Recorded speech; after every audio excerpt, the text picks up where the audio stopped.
prière à votre saint ou votre déesse préférée pour leur demander que les nuages n'arrivent pas pendant la visite. Parce que ça fait 3 mois, ça fait 3 semaines qu'ils n'ont pas eu de voûte et que ça a choisi aujourd'hui pour que ça tombe. Et vous voyez les armes de l'île, je vous ai dit que c'était sur fond rouge, fleur de lys sur fond rouge, encadré par 2 lions, qui sont les lions des Flandres, et de part et d'autre des cornes d'abondance. Les cornes d'abondance, vous voyez, ça déverse des fruits, et notamment on a des fruits qui ne sont pas de la région pourtant, ce sont des grenades. Vous savez ce que c'est comme... Oui. Ah, merci du Mexique. Voilà. Merci Lydienne. Et alors le bâtiment est surplombé par 3 déesses dorées qui symbolisent la Flandre, l'Artois et la Picardie. Voilà, donc on va trouver ce qu'on appelle des grotesques. Les grotesques, ce sont des masques d'animaux déformés et chaque grotesque est relié à son voisin par une guirlande de fruits. Alors, cela forme un patio. C'est donc comme on en trouve en Espagne, et c'est quelque chose qui est intéressant parce que c'était une bourse. Et comme les discussions se tenaient assez souvent en plein air, surtout sous le ciel de Flandre, il y avait intérêt à pouvoir se mettre à l'abri. Alors actuellement, avec l'exposition du Mexique Eldorado, il y a des créations qui ont été réalisées qui représentent des soleils avec différents motifs. Et vous en avez qui sont verticaux, il y en a également qui sont horizontaux. Parce qu'on est au XVIIIe siècle, et puis maintenant les briques, on trouve que ça fait un peu vulgaire, ancien, un peu paysan, donc on va prendre de la pierre, comme à Versailles, ça fait plus noble. Donc ici, on est sous une influence Louis XV, donc il n'y a pratiquement plus d'ornementation, plus de sculpture.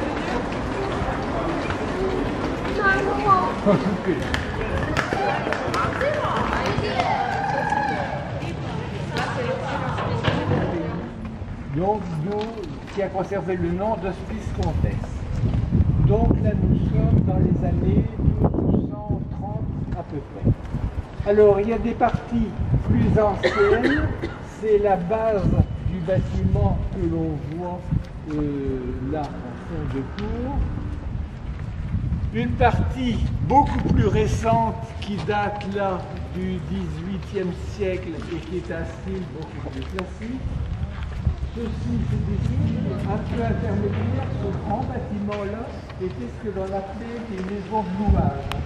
Donc c'était des maisons à louer, et comme ici, du XVIe siècle, avec une très belle voûte en quille de bateau. Alors à l'intérieur, là je ne pourrais pas parler.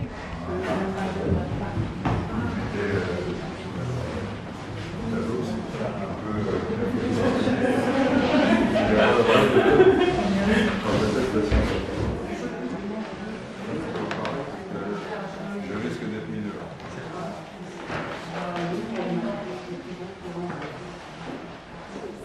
C'est quoi Nini? Tu connais pas? Une partie très ancienne de la ville qui a été bien restaurée parce que pendant une certaine période elle était tombée un petit peu en ruine.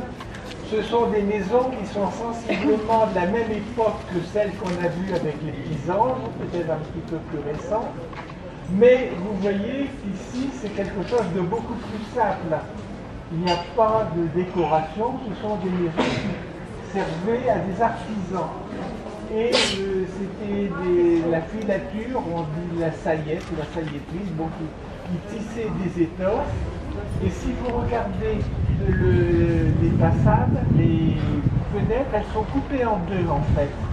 Donc il y avait une partie d'atelier, proprement dit, et une partie où on entreposait les étoffes de travail.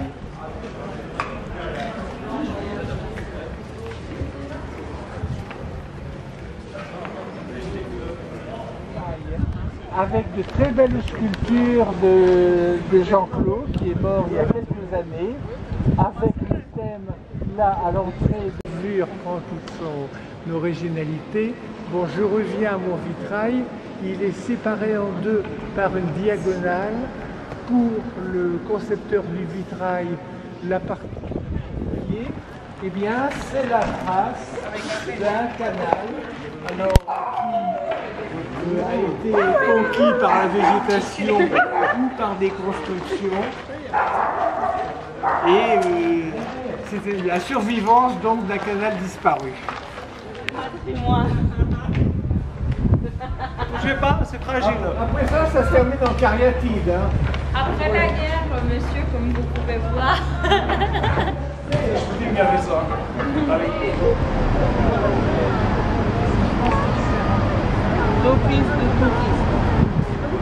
C'est le temple maçonnique. Donc c'est un temple de franc-maçon. Donc vous avez la vérité sur fond du puits avec des emblèmes maçonniques. Bueno, Ah oui, là, il est pareil. Hein. bonjour, je m'appelle Liviette. Et je suis très fière. T'entends pas très Il y a fort. beaucoup de... N'aimez pas ton haut-parleur trop près du micro parce que tu vas avoir un effet Larsen.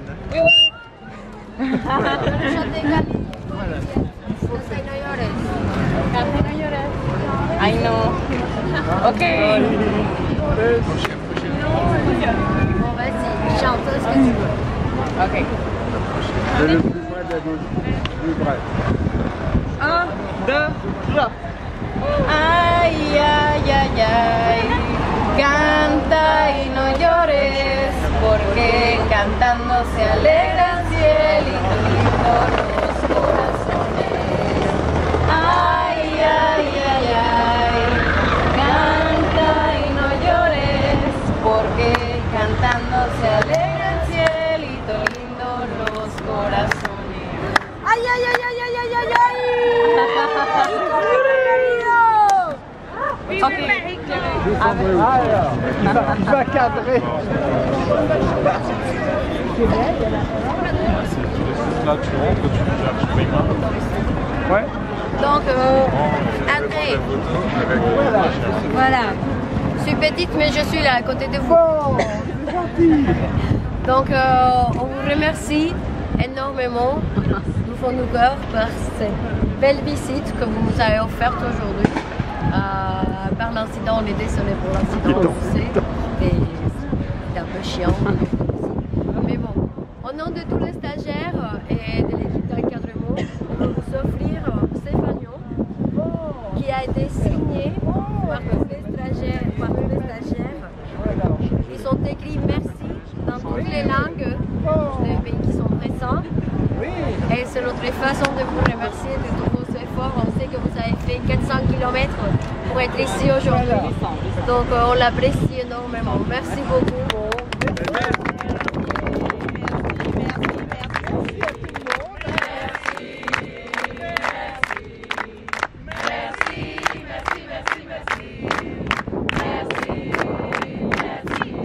Merci André. Il revient exprès de Vendée pour vous et il retourne en Vendée tout de suite après. 600 km. On le remercie encore une fois.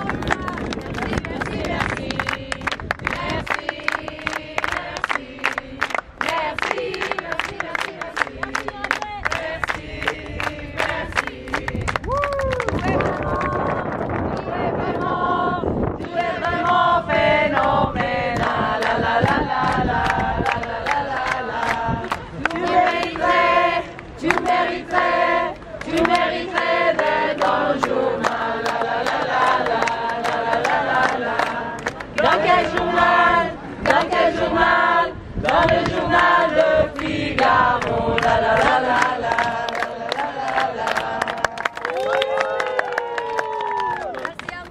Eh bien, merci à tous, merci encore et bon séjour, bonne continuation en France.